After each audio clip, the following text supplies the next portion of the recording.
everybody, welcome back to the Ticket Webcast. I'm Dave Paulson. Joining me again this week is Cindy Watts. Cindy, do you think Travis Tritt and Billy Joel have anything? I don't know. I don't think Travis plays piano, but But I do think they're both coming to town in a relatively short amount of time. that's very true. One sooner than the other, but both fairly soon. And for both of them, it's been a while. 10 years for Travis Tritt. 10 years for Travis Tritt. Billy Joel since he last played a solo show in Nashville, but they announced it this morning that he's coming back to Bridgestone Arena on March 14th for a solo show. One of just a handful of venues I hear that he's playing this year. At least that's what Bridgestone and Live Nation is saying. He is playing Madison Square Garden quite a bit. You know, I don't know if you heard that he just signed this agreement to play there once a month for the rest of his life. I think that's actually what the contract is. Are you serious? Until Billy Joel expires. He will be at Madison Square Garden every month. I wonder what that does to ticket sales. Like, Yeah. are people going to be like, oh, I'll just catch him next month? Yeah, maybe. But if you're in Nashville and you want to see him in Nashville, I would recommend getting tickets to this. Tickets for the March 14th show go on sale next Saturday, January 18th. So that's Billy Joel's playing Nashville for the first time in a little while, but it's been even longer, believe it or not, since a country guy like Travis Tritt has played in Nashville. Yeah. Or the area. The area. Travis Tritt's playing his first kind of full-length show he's saying Nashville, but it's really not Nashville. It's in Franklin. He's playing in Franklin in 10 years next week. He's playing 2 of them. They're taping them for a live DVD. He's going to have all kinds of special guests, Kid Rock, James Otto, Marty Stewart. Tickets are $100 to $125, and if you are still available, it'll be all kinds of fun. It's an acoustic show, and Travis had big hits with songs like your favorite. The one I know is the Trouble, and of course, Cindy jogged my memory, and there are others. Here's a quarter. Help Me Hold On. Country Club was his first.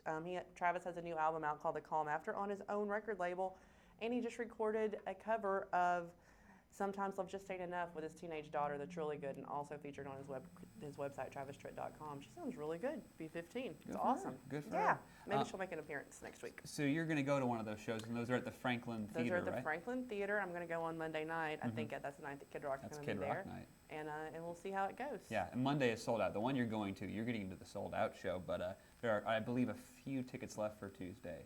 So jump on that while you can. Awesome. Well, that's not the only. Of course, not the only country star you've been talking to lately, but you've got another big story coming up this Sunday, right? I do. Jennifer Nettles. Jennifer Nettles is the female voice in the country duo Sugarland. They haven't had an album out since 2010's The Incredible Machine, and she has a solo album coming out next week called That Girl. And we talked to her for Sunday's paper. She talks about the new album. Her single is called That Girl. It's a reverse Jolene. So it's like, we're in Dolly Parton's Jolene, Dolly's begging Jolene to please not take her man, and in Jennifer Nettles' That Girl, she's saying, I promise I'm not trying to take your man, he came on to me first. I really didn't mean it. Okay. She wrote it with Butch Walker, who's kind of a big-time pop rock producer who is sticking his fingers in the country music water a little bit. Yeah, Super absolutely, fun. with Keith Urban and some other folks. Well, cool. So we look forward to reading that on Sunday. Maybe Jennifer will play a show here at some point. I bet she will. I bet she'll come play by herself sometime. That'd be cool. All right, awesome. Speaking of shows, this isn't a musical show, but this is like people are getting together to share stories about first. It's called First Time Stories, hosted by the Actors Bridge Ensemble. And it's like sort of an open mic where you do it in 5 minutes. You can't write it. You have to just sort of speak off the top of your head. And stories must be true. And open mic night of primary experiences. We're talking first love, first job, first kiss. In this best bet that was written, it said a recent teen storyteller shared her tale of a first date, which I cannot imagine doing as a teenager. I don't remember my first date. Go tell a group of strangers how that went. But that's at the Actors Bridge Studio at the LaQuire Gallery on Friday. Admission is $5, and there's a cash bar to help you loosen up, I suppose. Ron White, famous popular blue-collar comedian, is going to be at TPAC's Jackson Hall on Saturday. He's done some country stuff before, like he's done stuff with CMT and things like that, right? He hosted the CMT Artist of the Year program this year. Oh, okay. So he's coming back to town in pretty short order. That's happening on Saturday, and tickets are still available at tpac.org. A couple more concerts happening. Roberta Flack, who among her most famous songs is Killing Me Softly with his song, maybe the most well-known song about songwriting in a weird way. Right. She's doing 3 shows at the Symphony Center with the Nashville Symphony. That's starting next Thursday on the 16th, and then continuing Friday and Saturday the 17th and 18th.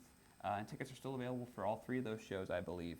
And also something that's continuing all week or all month long is the Alive at the Bluebird benefit concert series. Oh, you know what? I think Christian Bush from Sugarland is going to be there tonight, tomorrow night. I think it could be tonight. You should check the Bluebird calendar.